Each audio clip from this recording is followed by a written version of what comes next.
Pills తీసుకుంటున్నారు. Okay. So everyone should note this.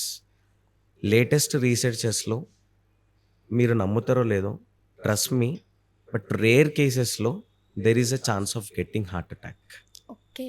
There is a chance of highly getting heart attack. Liver damage అయ్యే chances కూడా ఉన్నాయి. It's a rare, but I can suggest. Okay. So ఇది everyone should note, every women should note this. So pills ఎవరైతే consume చేస్తున్నారో, like దాన్ని menstrual సైకిల్ని ఆపడానికి, so for once twice thrice is okay, but frequently ఎవరైతే తీసుకుంటున్నారో there is a high risk chance of getting heart attack and liver damage also. So చాలా problems ఉన్నాయి. Infertility problem కూడా అవుతుంది ప్రైమరీగా ఇన్ఫర్టిలిటీ ప్రాబ్లం ఉంటుంది. సో సెకండరీ, థర్డ్ అంటే మనం సెకండరీలో డిఫరెంట్ కైండ్ ఆఫ్ ప్రాబ్లమ్స్ ఉంటాయి. బట్ లేటెస్ట్ రీసెర్చెస్ ఏం చెప్తున్నాయి అనంటే